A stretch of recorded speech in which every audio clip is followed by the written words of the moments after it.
ఒకప్పుడు రామాపురం అనే గ్రామంలో సిద్ధయ్య అనే ఒక మంచి మనసున్న మనిషి ఉండేవాడు. సిద్ధయ్య ఒక కుమ్మరి అంటే కుండలు చేసేవాడు. అతను చాలా పేదవాడు అయినా తన కుటుంబాన్ని చాలా ప్రేమించేవాడు. సిద్ధయ్యకి 2 పిల్లలు, ఒక కొడుకు, ఒక కూతురు. వారిని బాగా చదివించి పెద్దవాళ్లను చేయాలని ఆయన కలలు కనేవాడు. ప్రతిరోజు కుండలు చేసి అమ్మి వచ్చిన డబ్బుతో పిల్లల చదువుకు ఖర్చు పెట్టేవాడు. కానీ ఒక రోజు సిద్ధయ్య మనసులో ఆలోచన వచ్చింది.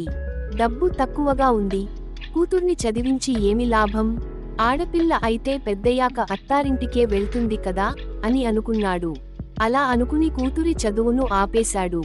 కూతురు చాలా బాధపడింది, కానీ తండ్రి మాట విని మౌనంగా ఉండిపోయింది. ఇక కొడుకును మాత్రం కాలేజీలో చేర్పించాడు సిద్ధయ్య. కానీ ఆ కొడుకు బాగా చదవలేదు. అతను స్నేహితులతో తిరుగుతూ సినిమాలు చూస్తూ టైం వృధా చేసేశాడు. పరీక్షల్లో ఫెయిల్ అయ్యాడు. సిద్ధయ్యకి చాలా బాధగా అనిపించింది. ఇంత కష్టపడి చదివిస్తే ఇది ఫలితమా అని దుఃఖించాడు. అప్పుడు సిద్ధయ్య నిర్ణయించాడు, ఇక చదువు వద్దు, పని నేర్చుకో అని కొడుకుతో చెప్పాడు. తనతో పాటు కుండలు చేయడం నేర్పించాడు.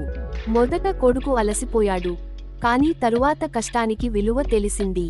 తన చేతులతో కుండలు చేసి అమ్మి సంపాదించిన డబ్బు చూసి సంతోషపడ్డాడు. ఇక సిద్ధయ్య తన తప్పును గుర్తించాడు. నా కూతురి చదువు ఆపడం తప్పే, ఆమె కూడా పెద్దదవ్వాలి అని అనుకున్నాడు. అప్పుడే ఆమెను మళ్లీ బడిలో చేర్పించాడు. కూతురు ఎంతో కష్టపడి చదివింది.